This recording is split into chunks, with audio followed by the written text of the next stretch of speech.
إنا أنزلناه في ليلة القدر وما أدراك ما ليلة القدر ليلة القدر خير من 1000 شهر تنزل الملائكة والروح فيها بإذن ربهم من كل أمر سلام هي حتى مطلع الفجر۔ شروع کرتی ہوں اللہ کے نام سے جو بے انتہا مہربان نہایت رحم فرمانے والا ہے۔ ہم نے اس قرآن کو شب قدر میں نازل کیا ہے، اور تم کیا جانو کہ شب قدر کیا ہے؟ شب قدر 1000 مہینوں سے زیادہ بہتر ہے۔ فرشتے اور روح اس میں اپنے رب کے اذن سے ہر حکم لے کر اترتے ہیں۔ وہ رات سراسر سلامتی ہے طلوع فجر تک۔ اللہ کا شکر ہے، اللہ کا احسان ہے جس نے ہمیں مسلمان بنایا۔ اس کا احسان ہم پر کہ اس نے ہمیں ایمان جیسی نعمت، ایمان جیسی دولت عطا فرمائی۔ اس کا احسان ہے ہم پر کہ اس نے ہمیں اپنے دین کی سمجھ عطا فرمائی۔ اس کا احسان ہے ہم پر کہ اس نے حضور اکرم صلی اللہ علیہ وسلم کو ہمارے لیے سراپا ہدایت بنا کر بھیجا۔ ہمارے پاس ایک ایسی کتاب بھیجی جو قیامت تک انسانوں کی رہنمائی کرتی رہے گی۔ اس کتاب کا ملنا دنیا کی سب سے عظیم نعمت ہے۔ یہی کتاب ہمیں بتاتی ہے کہ اللہ تعالیٰ نے اپنا یہ احسان لیلۃ القدر میں کیا۔ فرمایا انا انزلناہ فی لیلۃ القدر، یقیناً ہم نے اس کو لیلۃ القدر میں نازل کیا۔ لیلۃ القدر کیا ہے؟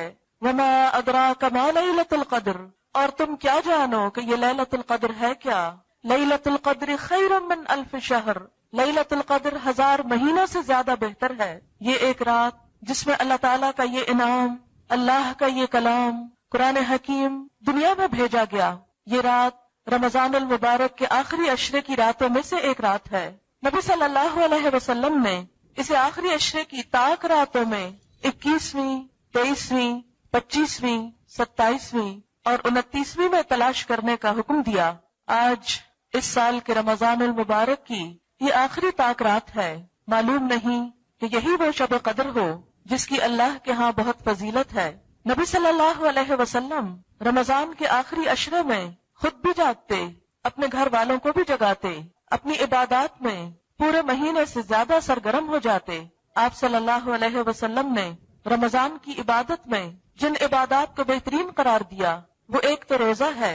من صام رمضان ایمانا واحتسابا غفر له ما تقدم من ذنبه، جس نے رمضان المبارک کے روزے ایمان اور احتساب کے ساتھ رکھے اس کے پچھلے سارے گناہ معاف کر دیے جائیں گے۔ الحمدللہ کہ اس نے ہمیں یہ توفیق بخشی اور ہم نے اللہ کے اس حکم کی پابندی کی۔ دوسری عبادت رمضان کی ساری راتوں میں قیام ہے، یعنی تراویح کی شکل میں۔ من قام رمضان ایمانا واحتسابا غفر له ما تقدم من ذنبه، جس نے ایمان اور احتساب کے ساتھ رمضان کی راتوں کو قیام کیا اس کے بھی پچھلے گناہ معاف کر دیے گئے۔ لیکن ساتھ ہی ایک اور روایت میں آپ صلی اللہ علیہ وسلم نے فرمایا کم من صائم لیس له من صیامہ الا الظمأ، کتنے ہی روزہ دار ایسے ہیں کہ جن کو اپنے روزے سے سوائے بھوک پیاس کے کچھ حاصل نہیں ہوا۔ وَكَم مِّن قَائِمٍ لَيْسَ لَهُ مِن قِيَامِهِ إِلَّا السَّحَرُ، اور کتنے ہی راتوں کو جاگنے والے، قیام کرنے والے ایسے ہیں کہ جن کو اپنے رات کے قیام میں سوائے رات جگے کے اور کچھ نصیب نہیں ہوتا۔ اللہ نہ کرے کہ ہم ان لوگوں میں سے ہوں کہ جن کے روزے بیکار، محض ایک ظاہری ڈھانچہ، اور جن کی راتوں کا قیام محض ایک دکھاوا ہو۔ اللہ تعالیٰ کے ہاں وہی عبادت قابل قبول ہے جو خالصتاً اسی کے لیے کی جائے، اس لیے کہ جس عبادت کے اندر ایمان نہ ہو، اخلاص نہ ہو، اللہ کی رضا نہ ہو، اس کے ساتھ محبت کا اظہار نہ ہو، اس کا تقوی نہ ہو، وہ عبادت نہیں۔ اسی طرح عبادت کی قبولیت کے لیے یہاں پر لفظ احتساب آیا۔ احتساب کا ایک معنی ہے کہ اجر و ثواب کی نیت اللہ پر رکھی جائے کہ وہی ہمیں اس کا اجر عطا کرے گا، اور دوسرا یہ کہ خود احتسابی انسان اپنا جائزہ لے، اپنی نیت کو پرکھے، اپنا احساس کرے، خود کو جانچے، اس لیے کہ اپنے سے زیادہ کوئی اور خود کو پرکھ نہیں سکتا۔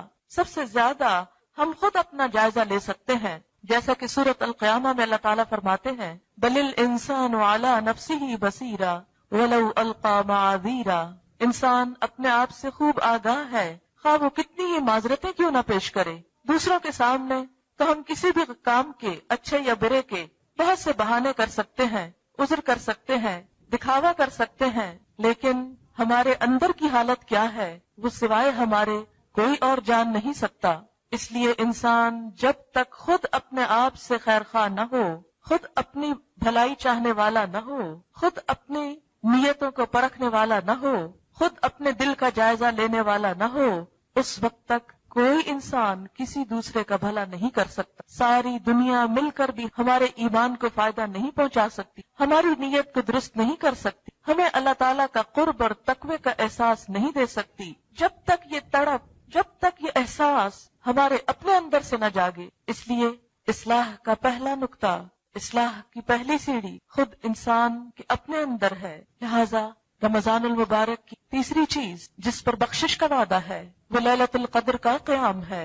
من قام لیلۃ القدر ایمانا و احتسابا غفر له ما تقدم من ذنبه، کہ جس نے لیلۃ القدر میں ایمان اور احتساب کے ساتھ قیام کیا اس کے بھی پچھلے گناہ معاف کر دیے گئے۔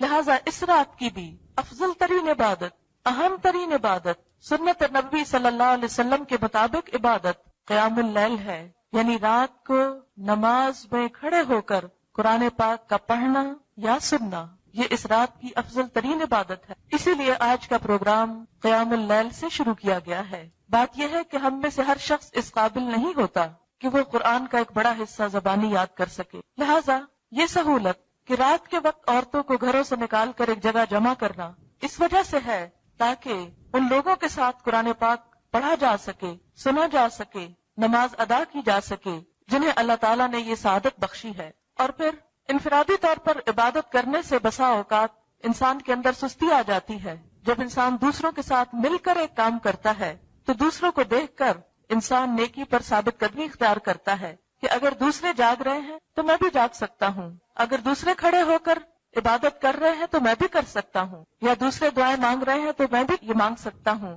میں آخر دوسروں سے پیچھے کیوں رہوں۔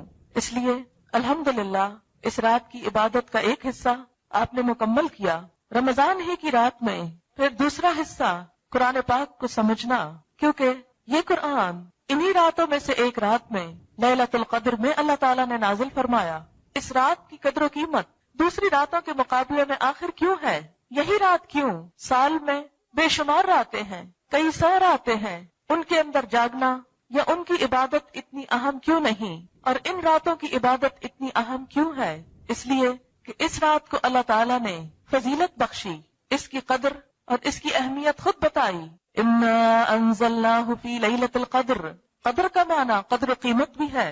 اس رات کی قدر و قیمت یعنی قدر و قیمت والی رات کیوں ہے کہ اس رات میں اللہ تعالیٰ نے قرآن پاک اتارا ہے۔ تو جس رات میں قرآن پاک اتارا گیا اس رات کو قرآن پاک کی وجہ سے یہ اہمیت حاصل ہوئی، اس کی یہ فضیلت کہ لیلۃ القدر خیر من الف شہر، لیلۃ القدر 1000 مہینوں سے بڑھ کر بہترین رات ہے۔ اس کی بنیادی وجہ یہی ہے کہ اس رات میں قرآن پاک نازل کیا گیا۔ قرآن پاک اللہ تعالیٰ کا ایک احسان ہے ہم پر، لہذا اس احسان کو محسوس کرنا، اس احسان کو احسان سمجھنا آخر کس طرح ہو سکتا ہے؟ اسی وقت جب ہم اس کتاب کا حق ادا کریں۔ اس کتاب کا حق کیا ہے؟ نمبر 1 کہ اس کو صحیح طور پر پڑھنا آئے، جس طرح یہ اتری ہے اسی طرح اس کو پڑھا جائے۔ نمبر 2 اس کو سمجھا جائے، اس پر غور و فکر کیا جائے۔ نبی اکرم صلی اللہ علیہ وسلم کی اپنی زبان عربی تھی، صحابہ کرام بھی عربی سے خوب واقف تھے، لہٰذا ان کو ترجموں کی اور تفسیروں کی بہت زیادہ ضرورت نہیں پڑتی تھی، کیونکہ عملی تفسیر نبی اکرم صلی اللہ علیہ وسلم کی شکل میں ان کے درمیان موجود تھی۔ قرآن کی عبارت کو ڈائریکٹلی سمجھتے تھے، لہٰذا جب ان کے ہاں قرات ہوتی تو ان کے اندر خود بخود خشوع آتا، ایک ایک آیت پر وہ رویا کرتے تھے۔ آج ہماری آنکھوں میں کوئی آنسو نہیں ہوتا، ہمارے دل نرم نہیں ہوتے، اس لیے کہ قرآن ہمارے دلوں میں نہیں اترتا، ہم اس کا معنی نہیں سمجھتے۔ نبی صلی اللہ علیہ وسلم کی قرات کا طریقہ یہ تھا کہ جہاں عذاب کی آیتیں آتی وہاں رک کر آپ عذاب سے پناہ مانگا کرتے تھے، جہاں اللہ تعالیٰ کی صفات کا ذکر آتا وہاں اللہ تعالیٰ کی تسبیح بیان کرتے، اور جہاں جنت کا ذکر آتا وہاں اللہ تعالیٰ سے اس کا فضل اور جنت مانگتے۔ لیکن آج ہمارے اندر یہ کیفیت کیوں نہیں ہوتی؟ قرآن سنتے وقت بھی ہماری نگاہیں ادھر ادھر کیوں اٹھتی ہیں؟ ہمارے دل اس کی طرف متوجہ کیوں نہیں ہوتے؟ اس کی بنیادی وجہ یہی ہے کہ ہم نہیں سمجھتے کہ یہ قرآن کیا بتا رہا ہے، کیا کہہ رہا ہے، اس کے اندر ہمارے لیے کیا حکم ہے، یہ ہمیں کس بات کی خبر دے رہا ہے۔ اس میں کیا خوشخبری آ رہی ہے، کس بات پر ڈراوا آ رہا ہے، ہمیں کیا کرنا چاہیے، کس بات سے رکنا چاہیے۔ اور پھر دوسری بات یہ کہ جب سمجھ آئے بھی تو ہم لوگوں کو بار بار یاد دہانی کی ضرورت رہتی ہے۔ اس لیے اس رات کے اندر قرآن پاک کا تھوڑا سا حصہ سمجھ لینا یہ بھی ایک بابرکت عبادت ہے۔ ایک روایت میں آتا ہے کہ رات کے ایک حصے میں دین کا تھوڑا سا علم حاصل کرنا ساری رات کے قیام سے افضل ہے۔ یعنی اگر کوئی شخص ساری رات نوافل میں کھڑا رہتا ہے اور دوسری طرف دین کا کچھ حصہ سیکھتا ہے تو دین کا کچھ حصہ سیکھنا ان نوافل سے بھی زیادہ بڑھ جاتا ہے۔ اس لیے اسی سنت پر عمل کرتے ہوئے تھوڑا سا حصہ ہم قرآن پاک کو سمجھنے میں بھی اپنے وقت کا استعمال کریں گے۔ تیسری چیز اس رات کی عبادت دعا ہے، اس لیے کہ اس رات میں فرشتے اترتے ہیں، جبریل امین اترتے ہیں، تنزل الملائکۃ والروح فیہا بإذن ربہم من کل امر، ہر حکم لے کر اترتے ہیں۔ اس کو لیلۃ القدر اس لیے بھی کہا جاتا ہے کہ قدر کا معنی تقدیر ہے، تقدیر کی رات، فیصلوں کی رات، آئندہ سال انسان کے ساتھ کیا ہونے والا ہے، کون دنیا سے جانے والا ہے، کس کو کتنا رزق ملنے والا ہے۔ اس رات میں یہ فیصلے اللہ تعالیٰ فرشتوں کے سپرد کرتے ہیں۔ لہٰذا جب ہمارے بارے میں کوئی فیصلہ ہو رہا ہو اور ہم عبادت کی حالت میں ہوں، دعا کی حالت میں ہوں، تو اچھے انجام کی توقع کی جا سکتی ہے۔ معلوم نہیں اگلا رمضان ہماری زندگی میں آتا ہے یا نہیں، پھر سے یہ عبادتیں اور راتیں نصیب ہوتی ہیں کہ نہیں۔ کسی کو اپنی صحت، اپنے وقت، اپنی عمر کے بارے میں کوئی بھی گارنٹی نہیں، لہٰذا اس رات کو کثرت سے دعائیں مانگنی چاہیے۔ قدر کا ایک معنی تنگی بھی ہے۔ حدیث میں آتا ہے کہ اس رات آسمان سے اتنے فرشتے اترتے ہیں کہ ان کی کثرت کی وجہ سے زمین پر ایک چپے برابر جگہ بھی خالی نہیں رہتی۔ معلوم نہیں کہ اگر وہ رات آج کی رات ہو اور فرشتوں کا نزول ہو رہا ہو اور ہم اللہ تعالیٰ کے حضور یا قیام کی حالت میں ہوں یا دین سمجھنے سیکھنے کی حالت میں ہوں یا دعائیں مانگنے کی حالت میں ہوں، تو یہ تینوں چیزیں ہمارے حق میں بہتر ہوں۔ حقیقت یہ ہے کہ انسان اپنے رب کا محتاج ہے، جیسا کہ اللہ سبحانہ وتعالیٰ فرماتے ہیں، یا ایھا الناس انتم الفقراء الی اللہ، اے لوگو تم سب اللہ کے محتاج ہو۔ بندہ ہونے کی حیثیت میں ہم سب محتاج ہیں، ہم سب ضرورت مند ہیں۔ ہم سانس نہیں لے سکتے اگر وہ ہمیں سانس لینے کی توفیق نہ دے، ہم ایک قدم نہیں اٹھا سکتے اگر وہ ہمیں چلنے کی قوت نہ دے، ہم کچھ دیکھ نہیں سکتے اگر وہ ہمیں نگاہ نہ بخشے، ہم سن نہیں سکتے اگر وہ ہمیں قوت سماعت نہ دے۔ ہماری زندگی کا ایک ایک قدم، ہماری چھوٹی سے چھوٹی یا بڑی سے بڑی ایک ایک کوشش، یہ ساری کی ساری چیزیں محض اللہ کے اذن، اس کی توفیق، اس کی دی ہوئی طاقت اور اس کی قدرت سے ہیں۔ اس میں ہمارا کچھ بھی کمال نہیں، کچھ بھی اپنا نہیں، سب اسی کا دیا ہوا ہے۔ اور پھر اس کے دینے پر ہمارا فرض ہے کہ ہم اس کے شکر گزار ہوں، اور شکر گزار ہونے کے ساتھ ساتھ ہم اس سے مزید اس کا فضل مانگتے چلے جائیں، مزید اس کے فضل کے لیے دعا گو ہوں۔ لہذا دعا ساری عبادت کا نچوڑ ہوتا ہے۔ کوئی عبادت اس وقت تک مکمل نہیں ہوتی، خواہ نماز ہو، خواہ قرآن کا پڑھنا ہو، خواہ کوئی اور، جب تک کہ اس میں دعا نہ ہو۔ جو لوگ دعا سے منہ موڑیں اللہ تعالیٰ ان سے ناراض ہوتے ہیں۔ حدیث پاک میں آتا ہے، من لم یسأل اللہ یغضب علیہ، جو اللہ سے سوال نہیں کرتا، جو اللہ سے مانگتا نہیں ہے، اللہ تعالیٰ اس پر غضبناک ہوتا ہے، اس پر ناراض ہوتا ہے۔ لہذا ہمیں کثرت کے ساتھ اس سے دعا مانگنے کی ضرورت ہے۔ اللہ تعالیٰ غافل دل کی دعا قبول نہیں کرتے، لہذا اپنے دلوں کو غفلت سے نکال کر پورے دل جمی کے ساتھ، دل حضوری کے ساتھ اللہ تعالیٰ کی قربت کا احساس کرتے ہوئے، قبولیت کا یقین رکھتے ہوئے دعا مانگنی چاہیے۔ الدعاء مخ العبادہ، دعا عبادت کا مغز ہے، کریم ہے، اصل ہے۔ لہذا تیسری چیز جو اس رات کا پروگرام ہے وہ دعا ہے۔ میں چند دعاؤں کو آپ کے ساتھ مل کر پڑھوں گی اور ان کا معنی ہم دیکھیں گے کہ نبی اکرم صلی اللہ علیہ وسلم نے اللہ تعالیٰ سے کس کس طرح مانگا۔ تو ہم قرآن پاک کے کچھ حصے کے پڑھنے سے آغاز کرتے ہوئے پھر دعا کی طرف رجوع کریں گے انشاءاللہ۔ لیکن یاد رکھیے، اس کام کے شروع کرنے سے پہلے ہم پھر ایک مرتبہ یہاں آنے، یہاں بیٹھنے، اکٹھے ہونے اور اس ساری کوشش اور محنت اور اس تکلیف کی وجہ اپنے دل میں دہراتے ہیں کہ ہم یہاں کیوں آئے ہیں، کس کے لیے آئے ہیں، کیا پانے کے لیے، کیا حاصل کرنے کے لیے، کیا صرف میل ملاقات کے لیے، کیا صرف ایک شغل میلے کے لیے، کیا یہ صرف ایک سوشل گیدرنگ ہے؟ نہیں، صرف اللہ کے لیے، صرف اللہ کی محبت میں، صرف اس کا قرب پانے کے لیے۔ اس لیے کہ رمضان المبارک کی آمد کا بھی اصل مقصد یہی ہے، لعلکم تتقون یا ایھا الذین آمنوا کتب علیکم الصیام کما کتب علی الذین من قبلکم لعلکم تتقون، اے لوگو جو ایمان لائے ہو، تم پر روزے فرض کیے گئے جس طرح تم سے پہلے لوگوں پر فرض کیے گئے تھے تاکہ تمہارے اندر تقوی پیدا ہو۔ رمضان المبارک کا مہینہ ختم ہی ہوا چاہتا ہے، واپسی پر ہے۔ ہم سب اپنا اپنا جائزہ لیں کہ کیا ہمارے اندر وہ تقوی پیدا ہوا ہے۔ تقوی کیا ہے؟ اللہ تعالیٰ کے ساتھ تعلق کا نام، اللہ تعالیٰ کے ساتھ قربت کا احساس، دل میں اس کا خوف، اس سے ایسی محبت کا نام کہ جس میں انسان مشکل سے مشکل کام کر سکے، اس کی اطاعت کا ایسا خوف کہ اپنی پسندیدہ ترین چیز کو اس کی خاطر چھوڑ سکے، ایسا احساس اس کی ذات کا کہ اس کا حکم سن کر پھر ہم بیٹھے نہ رہ جائیں، فوراً ہی لپک پڑیں تاکہ ہمارا شمار ان لوگوں میں ہو، فالسابقون السابقون اولئک المقربون، کہ سبقت کرنے والے، آگے بڑھنے والے تو پھر آگے بڑھنے والے ہی ہیں، اور یہی مقرب لوگ ہیں۔ یہ تقوی ہمیں اللہ کا قرب حاصل کرنے اور اللہ کے احکامات پر عمل کرنے کی ایک قوت بخشتا ہے۔ رمضان کے روزے رکھ کر، روحانیت پیدا کر کے، صبر اور ڈسپلن سیکھ کر، دراصل ہمیں یہی جائزہ لینا ہے کہ میرے اندر یہ قوت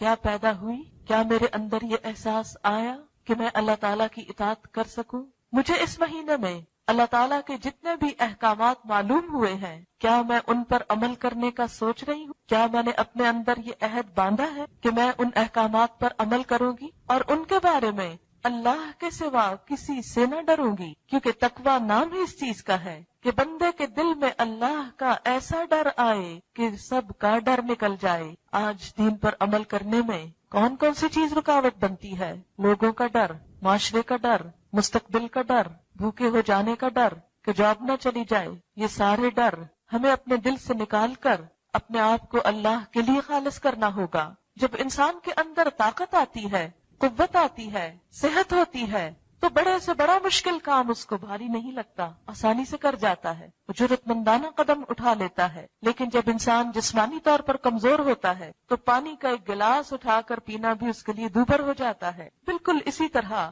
جب ایمان کمزور ہوتا ہے، روحانی صحت کمزور ہوتی ہے، تو انسان کے لیے اللہ تعالیٰ کے چھوٹے سے حکم پر بھی عمل کرنا بڑا مشکل لگتا ہے۔ ہائے کس طرح کریں؟ جیسے منافقین کا حال ہوتا تھا جس کی نقشہ کشی قرآن پاک میں کی گئی، وَلَا يَأْتُونَ الصَّلَاةَ إِلَّا وَهُمْ كُسَالَىٰ، کہ نہیں وہ آتے نماز کی طرف مگر سستاتے ہوئے، اللہ کی راہ میں دیتے ہوئے ان کے اندر ایمان نہیں ہوتا، جذبہ نہیں ہوتا، اب الدحداء والی کیفیت نہیں ہوتی۔ وہ اللہ کی خاطر مال خرچ کرنے کو اپنے اوپر ایک تاوان سمجھتے ہیں، ایک چٹی سمجھتے ہیں، دین کے راستے میں قدم اٹھانے کو، جہاد کرنے کو وہ اپنے لیے بلائے جان سمجھتے ہیں۔ لیکن جس دل کے اندر ایمان کی طاقت آ جاتی ہے، پھر صحابہ کرام جیسا ایمان جب پیدا ہوتا ہے، دشت صحرا بھی نہ چھوڑے ہم نے، بحر ظلمات میں دوڑا دیے گھوڑے ہم نے، پھر تو انسان کا ایمان ایسا ہوتا ہے کہ وہ بے خوف و خطر گھوڑوں سمیت دریاؤں میں اتر جاتا ہے اور تیرنے لگتا ہے، پھر تو دریا بھی اس کے لیے مسخر ہو جاتے ہیں۔ حضرت عمر فاروق کے زمانے میں ایک مرتبہ زلزلہ آیا تو حضرت عمر رضی اللہ تعالیٰ عنہ کہتے ہیں، اے زمین تھم جا، کیا تو نہیں جانتی کہ عمر تیری پیٹھ پہ عدل کرتا ہے؟ یہ کون سی چیز تھی؟ کہتے ہیں کہ زلزلہ تھم گیا، ایک مرتبہ آگ لگی، سب نے بجھانے کی کوشش کی، نہیں بجھ پا رہی، عمر فاروق کہتے ہیں کہ اے آگ بجھ جا، عمر اس زمین پہ عدل کرتا ہے۔ وہ ایمان تھا جنہوں نے ان کی زبان کے اندر اتنی تاثیر پیدا کی کہ بے جان چیزیں بھی ان کی بات مانتی تھیں، ان کے آگے مسخر کر دی گئی تھی۔ لیکن کیا وجہ ہے؟ آج ہم بھی کلمہ پڑھنے والے ہیں لیکن ہمارے اندر نہ وہ ایمان باقی ہے، نہ وہ شوق باقی ہے، نہ وہ اطاعت باقی ہے، نہ وہ قوت باقی ہے کہ ہم دنیا تو چھوڑ اپنی ذات پر ہی اسلام کو نافذ کر لیں، کہ غیبت کا موقع آئے تو زبان روک لیں، کسی پہ ظلم کا موقع آئے تو ہاتھ روک لیں، اللہ کی حدود کا موقع آئے تو ان حدود کو قائم رکھیں، ان کو توڑے نہیں، اس کی نافرمانی کر کے اس کے غضب کو نہ بھڑکائیں۔ یہ سب کچھ کب پیدا ہوتا ہے؟ تقویٰ سے۔ تقویٰ کیسے آتا ہے؟ روزے سے، تراویح سے، قرآن پڑھنے سے، رمضان سے۔ آج ہم سب خود سے پوچھیں کیا روزے نے میرے اندر ایمان کی قوت پیدا کی کہ میں اس کی اطاعت کر سکوں؟ اگر یہ قوت اپنے اندر پائیں کہ رمضان سے پہلے جو کچھ آپ کرتے تھے، اگر کوئی غلط کام کرتے تھے جس کو آپ غلط سمجھتے تھے، تو آج اس قابل ہو کہ اس کو چھوڑ سکیں۔ کوئی نیک کام جس کی آپ تمنا کرتے تھے کہ میں یہ کر سکوں، تو اب اس قابل ہو رمضان کے گزرنے پر کہ آپ اس کو کر سکیں۔ کوئی چیز جو زندگی میں مشکل نظر آتی ہو، آج ہمارے اندر اگر وہ تقویٰ پیدا ہو گیا ہے کہ وہ ہم کو آسان نظر آنے لگے اللہ کی اطاعت میں سے، تو سمجھے کہ اس روزے سے ہم نے کچھ حاصل کیا، قرآن کے پڑھنے سے ہم کو کچھ نصیب ہوا۔ لیکن اگر یہ کیفیت نہیں آئی تو پھر ہم میں سے ہر ایک اپنے اپنے دل کا جائزہ لے کہ پورا مہینہ گزر گیا اور ہم کہاں کھڑے ہیں۔ لیکن گزرتے لمحے کچھ ابھی بھی باقی، وہ جو ہماری کوششوں سے نہیں ہو سکا، آج اللہ کے حضور دعائیں مانگ کر، گڑ گڑا کر اس سے وہ قوت مانگے، اس سے وہ طاقت مانگے کہ جس سے ہم وہ عمل کر سکیں، جس کی وجہ سے ہم اس کی بخشش کے قریب ہو سکیں، اس کی اطاعت کے قریب ہوں، کیونکہ ہر سال ہمیں موت سے قریب کر رہا ہے، دنیا سے دور کر رہا ہے، آخرت کے قریب کر رہا ہے، اور ایک دن ایسا بہت جلد آنے والا ہے، جیسا کہ وہ حدیث میں مثال دی گئی کہ آخرت کی مثال ایسے ہی ہے جیسے ایک کپڑا پھاڑ دیا گیا ہو اور اس کا بس آخری تار بچا ہو، اور وہ آخری تار کسی وقت بھی ٹوٹ سکتا، اور آخری تار تو بڑا کچا ہو، معلوم نہیں وہ تار کب ٹوٹ جائے اور ہم اس دنیا سے آخرت کی طرف جا قدم اٹھائیں۔ پھر وہاں کون ہوگا، کیا ہمارے ماں باپ ساتھ ہوں گے، ہمارے بہن بھائی ساتھ ہوں گے، ہماری اولاد ہمارے ساتھ ہوگی، ہمارے شوہر ہمارے ساتھ ہوں گے، ہمارے دوست ہمارے ساتھ ہوں گے، ہمارا مال ہمارے ساتھ ہوگا، ہمارے یہ گھر جن میں ہم امن سے رہ رہے ہیں ہمارے ساتھ ہوں گے، کوئی بھی ساتھ نہ ہوگا، تنہا ہم ہوں گے۔ اس دن تو سب ساتھ چھوڑ جائیں گے، سب بے وفا ہو جائیں گے۔ یوم یفر المرء من اخیہ وامہ وابیہ وصاحبتہ وبنیہ لکل امرئ منہم یومئذ شأن یغنیہ۔ جس دن انسان بھاگے گا اپنے بھائی سے، اپنی ماں سے، اپنے باپ سے، اپنے بیٹے سے، اپنی بیوی سے، سب رشتوں سے، اور ہر شخص کو اپنی ایسی حالت پڑی ہوگی جو اسے دوسرے سے بے نیاز کر دے گی، کوئی بھی اس سے نیاز نہ رہے گا۔ لا یسأل حمیم حمیما، کوئی دلی دوست کسی دوست کو نہ پوچھے گا۔ یبصرونہم، وہ ایک دوسرے کو آپس میں دکھائے جائیں گے۔ اس دن مجرم چاہے گا کاش وہ خود بچنے کے لیے فدیے میں دے ڈالے اپنے سارے رشتہ داروں کو، لیکن کوئی بھی اس کو اللہ کے عذاب سے بچا نہ سکے گا۔ لہذا ہم سب کے لیے ضرورت اس بات کی ہے کہ دنیا سے جانے سے پہلے اپنے لیے کچھ تو ایسا سامان کریں، کچھ تو ایسی چیز جمع کر لیں کہ جو کل کام آنے والی ہے، جو اللہ تعالیٰ کو پسند آنے والی ہے، جو اس کو راضی کرنے والی ہے۔ لہذا اس بات کی خصوصی طور پر آج کی رات میں دعائیں مانگنی ہے تاکہ ہم اس دنیا سے جائیں، ایمان کی حالت میں جائیں، عمل صالح کے ساتھ جائیں، ان چیزوں کے ساتھ جائیں جو اللہ تعالیٰ کو پسند آ جائیں، اور پھر جب اصل زندگی شروع ہو، یہ تو امتحان والے دن ہے نا، اصل زندگی جب شروع ہو تو واقعی وہ عیش و عشرت، وہ آرام، وہ نعمتیں، وہ راحتیں، وہ جنتیں ہمارا مقدر ہوں کہ جس کی ہمیں تڑپ ہے، طلب ہے، تمنا ہے، لیکن جنت کی قیمت عمل ہے، صرف طلب نہیں، عمل۔ اس لیے اس عمل کے لیے خاص طور پر ہمیں دعائیں کرنے کی ضرورت ہے، اور یہ بھی یاد رکھیں راتوں میں سونا بھی عبادت ہے، کچھ نہ کچھ وقت کے لیے ضرور سو، اور سو کر اٹھ کر پھر دوبارہ عبادت جو ہے دیدہ ہے، لہٰذا کچھ آپ فجر کچھ اور بھی پڑھ سکتے ہیں، لیکن یہ سوچنا کہ ساری رات جاگے تو یہ زیادہ اچھا ہے، نبی صلی اللہ علیہ وسلم سے یہ ثابت نہیں کہ وہ پوری کی پوری رات جاگتے، وہ کچھ نہ کچھ حصہ ضرور سو دعا ہے۔ پہلے اس کا ترجمہ وغیرہ پڑھوں اور پھر میں آپ کو کہلواؤں گی تاکہ دل کے ساتھ یہ دعا مانگی۔ اللہم، اے اللہ، انی اسألک، بے شک میں تجھ سے سوال کرتا، تجھ سے مانگ، من الخیر، خیر میں، کلہ، ساری، اللہ میں تجھ ہر خیر کا۔ اب دیکھیں کہ بندے کو تو ہر خیر کا نہیں پتا ہوتا کہ کس چیز میں بھلائی ہے اور کس میں نہیں، اللہ کو زیادہ پتا ہے۔ لہٰذا جب ہم یہ کہتے ہیں کہ اے اللہ میں تجھ سے ہر خیر کا سوال کر، عاجلی ہی، جلدی ملنے والی، و آجلی، اور دیر سے ملنے، مجھے بھلائی چاہیے، وہ جو جلدی آئے اور وہ بھی جو ٹھہر کے آئے، لیکن بھلائی ہی چاہیے۔ ما علمت منہ، جو میں اس میں سے جانتا، وما لم، واعوذ بک، اور میں تیری پناہ چاہتا، من الشر کلہ، ہر طرح کے شر سے، عاجلی جلدی آنے والی، وآجل دیر سے، ما علمت منہ میں جانتا کہ کچھ چیزوں کو انسان اب برا سکتا، وما علم میں آپ کو یہ کہی کلمہ پروننسیشن کے ساتھ جب دعا مانگی جاتی تو وہ زیادہ فائدہ دیتی۔ بعض اوقات ہم سے کارڈ لے میں پڑھنا نہیں ہے کیا لکھا جیسے تیسے پڑھتے۔ دوسری بات یہ سب مل کر جب دو سکتا ہے کسی طرح نیکی سب کی اکٹھی اٹھے، یاد بھی اٹھے گی اور ایک تعلیم کا سلسلہ بھی یاد ہی ہو جائے، زبانی حصہ بنے۔ اللہم انی اسألک من الخیر کلہ عاجلہ وآجلہ ما علمت منہ وما لم أعلم وأعوذ بك من الشر كله عاجله وآجله ما علمت منه وما لم أعلم اللهم إني أسألك من الخير كله عاجله وآجله ما علمت منه وما لم أعلم وأعوذ بك من الشر كله عاجله وآجله ما علمت منه وما لم أعلم۔ یہ چیز کتنا سکون دیتی کہ اللہ کے انسان تو ہر شر سے تیری پناہ جانتا بھی تیرے حوالے، تو مجھ کو بچا لے۔ انسان ایک رستے پہ چل رہا پتا ہوتا آگے والی کیا بلا آ رہی، لیکن جب انسان ایسی دعائیں مانگتا ہے تو اللہ تعالیٰ ان بلاؤں کو پہلے دور کر دیتے۔ ایک اور دعا بہت، اللہم اے اللہ، انا نس بے شک ہم تجھ سے سوال کر، من خیر ہر اس بھلائی میں سے، ما جو سأل سوال کیا تجھ سے، یعنی جس کا سوال کیا تجھ سے، منہ نبیوں کا محمد صلی اللہ علیہ وسلم، تیرے نبی محمد صلی اللہ علیہ وسلم نے، کیونکہ آپ تمام انسانوں سے زیادہ بھلائیوں کو جاننے، بھلائی کس کی، لہٰذا جو بھلائیاں آپ نے مانگی میں بھی وہی۔ کتنی جامع دعا ہے یہ جاننا کہ آپ نے کیا کیا مانگا، یہ ایک مشکل کام ہے۔ ساری زندگی بھی آپ لگا دیں تو شاید وہ سب کچھ نہ مانگ پائیں جو آپ صلی اللہ علیہ وسلم نے مانگا۔ اس لیے جب ہم یہ کہتے ہیں کہ اللہ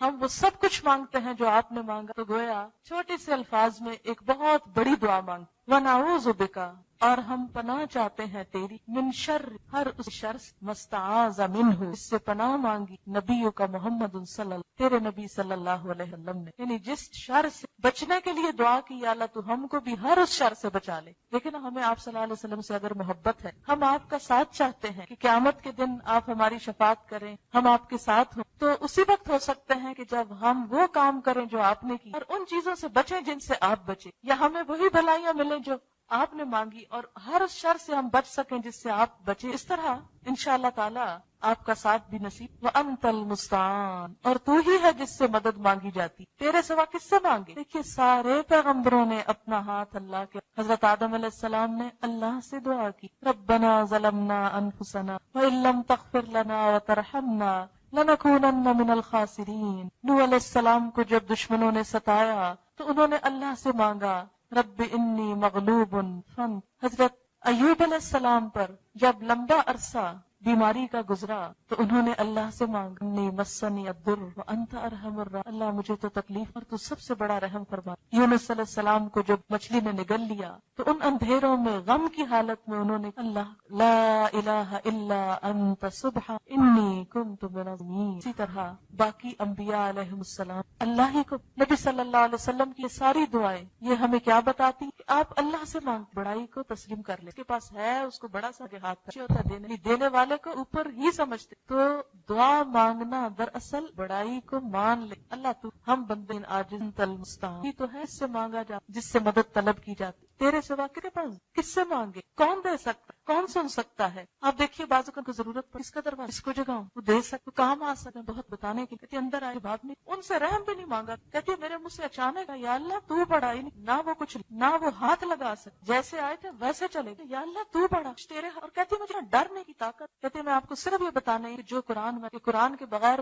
مجھے اس کتاب مان، اور اللہ بڑا، کہ جب انسان کو بڑا سمجھ سا کر لے چیز بے بس ہو جائے، جب بھی دعا مانگ یقین یا اللہ تو دے سکتا، اس وقت کس سے مشورہ چھڑانے، کون بچانے، کوئی نہیں، تو ہی کر۔ میں نے یہ ٹاپک وغیرہ لے کے میں ان کو جب یہ میں نے ان کو کوئی جواب نہیں دیا، اور میں ان کو کہہ رہی وہ آگے سے جواب دے، دعا تو بہت کی ہے آپ کچھ میرے ہاتھ میں، اگر تم اللہ سے مایوس بات چیز کوئی حقیقت نکتا، جو اللہ ہی یقین سے پکارتے خدا، جب بھی کوئی آپ دعا کر جملے کو سمجھا کر، یہ چھوٹا حدیث میں آتا ہے دعا بلاؤں کے معاملے میں بھی فائدہ دیتی ہے، اتر چکا، اور ان کے مقابلے میں بھی فائدہ دیتی ہے جو ابھی آئی نہیں ہوتی. کچھ دعائیں تو اس وقت انسان مانگتا ہے جو انسان کو کوئی پریشانی ہے، تو اس دعا سے پریشانی چلی جاتی، جیسے حضرت نوح علیہ السلام کو نجات ہو، جیسے حضرت یونس علیہ السلام کو نجات ہو، جیسے ایوب علیہ السلام کی، زکریا علیہ السلام کو اولاد نصیب. یہ سب کو اس کا نتیجہ تھا. بتائیں دعاؤں کا نتیجہ تھا. ہم کیوں نہیں مانگتی؟ دعاؤں میں یقین پیدا کریں، ظاہری پیدا کریں، بندوں پہ بھروسہ نہ کریں، اللہ پہ کریں. کوئی میرے تیرے جیسا کوئی کسی کا کچھ نہیں بنا سکتا، نہیں دے سکتا. سب باتیں رب خلوص نئے یقین کے ساتھ اس کی طرف آپ توجہ کریں، ضرور سنیں. خزانوں کی چیز کی کمی نہیں، یہ رات قبول یقین سے مانگنے بھی تو اتنی پریشان، جتنی چیزیں زندگی میں تکلیف دیتی،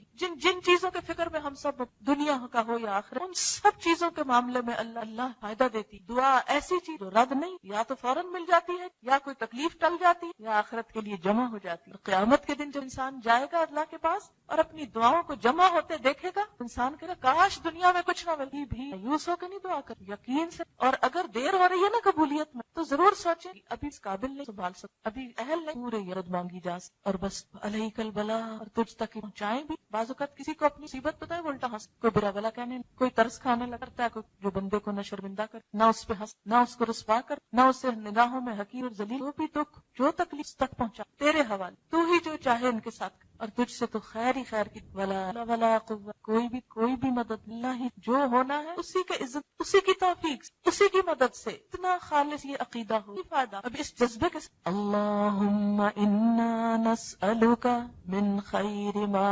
سألک منہ نبیک محمد صلی اللہ علیہ وسلم ونعوذ بک شر ما استعاذ منہ نبیک محمد صلی اللہ علیہ وسلم وانت المستعان وانت المستعان وانت المستعان وعلیک البلاغ ولا حول ولا قوة الا باللہ ولا حول ولا قوة الا باللہ. جب یہ جملہ پڑھ، ہر دنیا، ہر طاقت، ہر سے بے نیاز ہو کہ اللہ کی طاقت پہ یقین رکھ کے یہ جملہ بول، ولا حول ولا قوة الا باللہ ولا حول ولا قوة الا باللہ ولا حول ولا قوة الا باللہ. رب اعنی، اے میرے رب میری مدد فرما، ولا تعن علی، اور میرے خلاف میرے دشمنوں کی، منصرنی، اور مجھے غلبہ دے، ولا تنصر علی، کسی کو مجھ پہ غلبہ نہ، ومکر لی، اور میرے لیے تدبیر، ولا تمکر علی، میرے خلاف نہ تدبیر، وہدنی، اور مجھے ہدایت، ویسر الہدی الی، اور ہدایت کو میرے لیے، ہدایت کرنا میرے لیے، ونس، اور میری مدد کر، علی من بغى علی، اس شخص کے خلاف جو مجھ پہ زیادتی، تو میری، میں تجھ کو پکڑتی ہوں تو بدلا. رب جعل، اے میرے رب بنا دے مجھ لکا اپنے لیے بہت زیادہ شکر کرنے، لکا ذکارا، اپنا بہت زیادہ ذکر کر، زکا مبالغہ کا سی، یا اللہ سب سے زیادہ ذکر کر، لکا رہابن، بہت زیادہ تجھ سے ڈرنے والا، لکا متوا، بہت زیادہ تیری اطاعت کرنے والا، الہی کا مخ، تیری واہن، آہیں بھرنے، منیبا، رجوع کرنے والا، بتقبل توبتی، اے میرے رب میری توبہ قبول کر لے، واغسل حوبتی، اور میرا گناہ دھوڑا، وأجب دعوتی، اور میری دعا قبول کر لے، وثبت حجتی، اور میری دلیل ثابت کر دے، واہدی قلبی، اور میرے دل کو ہدایت دے دے، وسدد لسانی، اور میری زبان کو درست، اسلل سخیمت قلبی، اور میرے دل کے کینے نکال دے. رب اعنی ولا تعن علی، رب اعنی ولا تعن علی، رب اعنی ولا تعن علی، وانصرنی ولا تنصر علی، وامکر لی ولا تمکر علی، وامکر لی ولا تمکر علی، واہدنی ویسر الہدی الی، ویسر الہدی الی، وانصرنی علی من بغى علی، وانصرنی علی من بغى علی، رب اجعلنی لک شکارا لک شکارا لک شکارا لک ذکارا لک ذکارا لک رہابا لک رہابا لک مطواعا لک مطواعا الیک مخبتا اواہا منیبا رب تقبل توبتی رب تقبل توبتی رب تقبل توبتی واغسل حوبتی. اپنے گناہوں کو یاد کر کے دعا مانگے. واغسل حوبتی کا مطلب میرے گناہوں کی دھو دے. جیسے انسان کے جسم پہ ذرا پسینہ آئے، میل مٹی آئے، کتنا دل گھبراتا ہے. انسان کہتا ہے نہا لوں کہ سب دھل جائے. اللہ تعالیٰ یہ جو گناہوں نے مجھے بوجھل کر دی بالکل صاف کر دے. واغسل حوبتی واغسل حوبتی واجب دعوتی واجب دعوتی، کہ اللہ میری فریادیں سن لے. واجب دعوتی وثبت حجتی واہد قلبی. دل کی ہدایت اس لیے مانگی جاتی ہے کیونکہ اگر دل بھٹک جائے تو سارا انسان بھٹک جائے، ساری زندگی بھٹک جائے. تو دل کی اصلاح بڑی ضروری. اللہ میرے دل کو ہدایت. واہد قلبی واہد قلبی وسدد لسانی، کیونکہ زبان کے گناہ سب سے زیادہ ہوتے ہیں. حقیقت یہ ہے کہ ہماری زبان ہی رشتوں کو کاٹتی ہے اور زبان ہی جوڑتی. زبان ہی انسانوں کو لوگوں میں محبوب بناتی ہے اور زبان ہی انسان کو مصیبت میں مبتلا کرتی. سب سے بڑی آفت ہی یہی. تو اس سوچ کے ساتھ دعا مانگے کہ یا اللہ اس کو سیدھا کر دے تو بس تیری رضا کی بات کرے. وسدد لسانی وسدد لسانی وسدد لسانی واسلل سخیمۃ قلبی. انسان کے دل میں اللہ کا نور نہیں آتا جب تک دل کے اندر میل بھرے. کسی کے لیے حسد کے، بغض، کسی کے لیے بری سازش، کسی کا برا چاہنا، یہ جو کینے ہوتے ہیں نا، بغض اور عناد اور حسد، یہ انسان کے دل سے اللہ کا نور ختم کر دیتے. یا اللہ یہ سارا میل کچیل دھو دے تاکہ میرے دل میں تیری محبت آ جائے. واسلل سخیمۃ قلبی واسلل سخیمۃ قلبی رب اعنی ولا تعن علی وانصرنی ولا تنصر علی وامکر لی ولا تمکر علی واہدنی ویسر الہدی الی وانصرنی علی من بغی علی. جن لوگوں کو یہ جملہ مشکل لگے نا، جو نئے پڑھ رہے ہیں آج پہلی دفعہ، وہ بے شک صرف آمین کہہ دیں اور جو پڑھ سکے وہ دہرا لیں. اور دوسری بات یہ کہ سہولت ہوتی ہے چھوٹی کتاب کی طرح کی ہے، کارڈ، یہ اپنے بیگ میں ہر وقت، یہ جیسے یہ کتاب ہے قرآنی اور مسنون دعائیں، اس میں ساری قرآنی دعائیں یہ ساری ایک طرف عربی لکھی ہوئی، ایک طرف اردو لکھی. اگر یہ کتاب آپ کے پاس ہو، تہجد کے وقت بیٹھ کے ساری پڑھ لیں، افطاری کے وقت پڑھ لیں، عمرے پہ جائیں پڑھ لیں، اور یہ آہستہ آہستہ یاد بھی ہوتی جاتی. اگر عربی نہیں بھی آتی تو اردو میں یہ ساری دعائیں مانگ لیں جو حضور صلی اللہ علیہ وسلم نے مانگی، اور اس سے یاد بھی کرتے. بجعلنی لک شکارا لک ذکارا لک رہابا لک مطواعا الیک مخبتا اواہا منیبا رب تقبل توبتی واغسل حوبتی واجب دعوتی وثبت حجتی واہد قلبی وسدد لسانی واسلل سخیمۃ قلبی. کم ہے میں اردو میں تھوڑی دعا کروں گی. سبحان اللہ والحمد للہ ولا الہ الا اللہ واللہ اکبر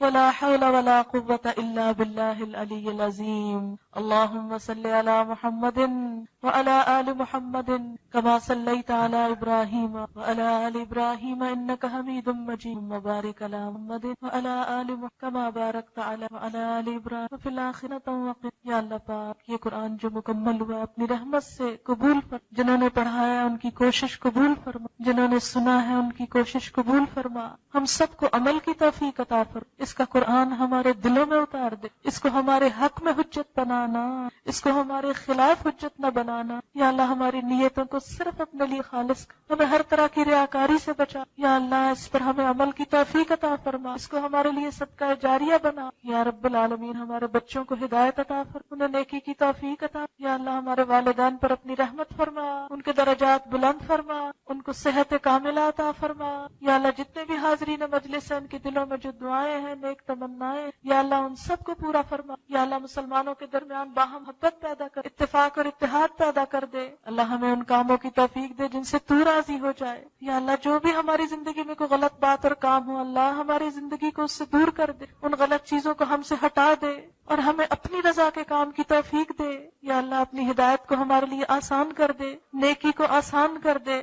برائیوں کو مشکل کر دے، اپنی رحمت کے قریب کر لے۔ یا اللہ ہمارا جو عمل بھی تجھے پسند نہیں، یا اللہ وہ عمل ہم سے دور کر دے، ہمیں اس کی توفیق نہ دے اور ان کاموں کی توفیق دے جس سے تو راضی ہو جائے۔ اللہم وفقنا لما تحب وترضى، اللہم وفقنا لما تحب وترضى۔ یا اللہ تو ہمیں اپنا قرب نصیب فرما، اپنی محبت نصیب فرما، صالح بندوں کی صحبت نصیب فرما، اچھے دوست عطا فرما۔ یا رب العالمین تو ہماری اولاد کو ہمارے لیے صدقہ جاریہ بنا۔ یا اللہ ہمارے بچوں کو نیک بنا، انہیں دنیا اور آخرت کی کامیابی عطا فرما۔ یا اللہ ہمارے اولاد کو ہماری آنکھوں کی ٹھنڈک بنا، ہمارے شوہروں کو ہماری آنکھوں کی ٹھنڈک بنا، ہمارے گھروں کی تکلیفیں، دکھ، پریشانیاں دور فرما۔ یا اللہ بیماریاں دور فرما۔ یا اللہ جو اپنے بچوں کے لیے پریشان ہے، رشتوں کے لیے ان کی پریشانیاں دور فرما۔ یا رب العالمین جو مالی پریشانیوں مبتلا ان کی پریشانی دور کر دے، مقروض لوگوں کی مدد فرما۔ یا رب العالمین جو رزق حلال کے لیے کوشاں ہیں ان کی مدد فرما، پاک حلال وافر رزق عطا فرما۔ یا رب العالمین تو ہم سب کی مدد فرما۔ یا اللہ اس قرآن کی روشنی گھر گھر میں پھیل جائے، دنیا کے گوشے گوشے میں پھیل جائے۔ جو لوگ بھی اس کام کے لیے کوشش کر رہے ہیں ان سب کی کوششوں کو برکت عطا فرما، سب کی محنتوں کو قبول فرما۔ یا اللہ مسلمانوں کو ایک کر دے۔ یا اللہ سب کے گھروں میں سکون پیدا کر دے، سب کے درمیان موافقت پیدا کر دے۔ یا رب العالمین امت مسلمہ میں اتحاد پیدا کر دے۔ یا اللہ بوسنیا، چچنیا، کشمیر، فلسطین کے مسلمانوں کی مدد فرما۔ یا اللہ ان مظلوم مسلمانوں کی مدد فرما۔ یا اللہ جن پر تیرے نام کی وجہ سے ظلم ہو رہا ہے یا اللہ ان کی مدد فرما۔ یا رب العالمین تو سب کو ہدایت عطا فرما، سب کو نیکی کی توفیق دے۔ یا اللہ ہم اپنی طاقتوں کو غلط کام کی بجائے اچھے کاموں میں لگائیں۔ یا اللہ ہماری منزلوں کو ہمارے لیے واضح کر دے، ہماری زندگی کو بامقصد کر دے، اس مقصد کے لیے ہمیں دن رات کوشش کی توفیق دے، جو کوششیں ہم کر رہے ہیں ان میں برکت پیدا کر دے، ان کو قبول کر لے۔ یا رب العالمین ساری دنیا میں تیرا نام بلند ہو جائے اور ہمیں اس کام کے لیے چن لے۔ یا اللہ یہ کام ہم سے لے لے۔ یا اللہ ہم سب کو اس کے لیے کوشش کی توفیق دے۔ یا اللہ اس کام کے لیے آگے بڑھنے کی توفیق دے۔ یا اللہ ہمیں اپنا وقت، اپنا مال، اپنی جوانی، اپنی زندگی اس کام میں لگانے کی توفیق۔ یا رب العالمین تو ہمارے گناہوں کو، کوتاہیوں کو معاف کر دے، ہماری نیتوں کے خلل کو دور کر دے۔ یا رب العالمین تو ہماری ان کوششوں کو قبول فرما۔ یا اللہ ہمارے دلوں میں نور ایمان پیدا کر دے۔ یا رب العالمین آج کی رات کی رحمتیں اور برکتیں ہم کو نصیب کر دے، ہمارے دلوں کو بدل دے، ہمارے دلوں کو ہدایت دے دے۔ یا رب العالمین اس عمل کی توفیق جو تجھ کو پسند آئے۔ رب اوزعنی ان اشکر نعمتک التی انعمت علی وعلی والدی وان اعمل صالحا ترضى وان اعمل صالحا ترضى واصلح لی فی ذریتی انی تبت الیک۔ یا رب العالمین تو اپنی رحمت سے ہم سب کو دنیا اور آخرت میں بلند درجے عطا فرما۔ یا اللہ ہمارا انجام اچھا کر۔ اللہم احسن عاقبتنا فی الامور کلہا واجرنا من خزی الدنیا وعذاب الاخرہ۔ رب العالمین ہماری موت ایمان پر آ،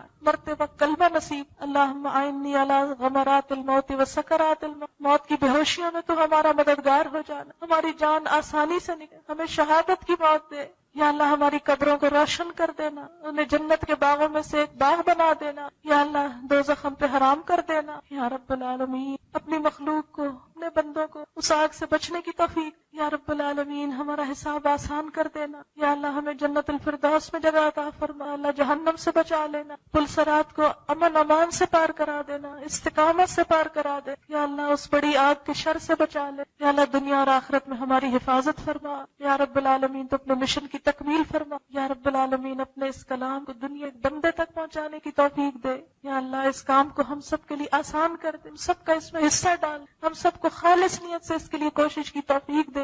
یا اللہ تو ہماری ان ٹوٹی پھوٹی کوششوں کو قبول کر لے۔ یا اللہ تو ہمارے گناہوں کو معاف کر دے اور جو باتیں تجھ کو ہم سے اچھی نہ لگے ان کو ہم سے دور کر دے۔ ربنا تقبل منا انک انت السمیع العلیم وتب علینا انک انت التواب الرحیم وصلی اللہ تعالی علی خیر خلق محمد وعلی آلہ واصحابہ اہل بیتہ اجمعین برحمتک یا ارحم الراحمین۔ الہی آمین۔ سبحانک اللہم وبحمدک نشہد ان لا الہ الا انت نستغفرک ونتوب الیک۔ والسلام علیکم ورحمۃ اللہ وبرکاتہ۔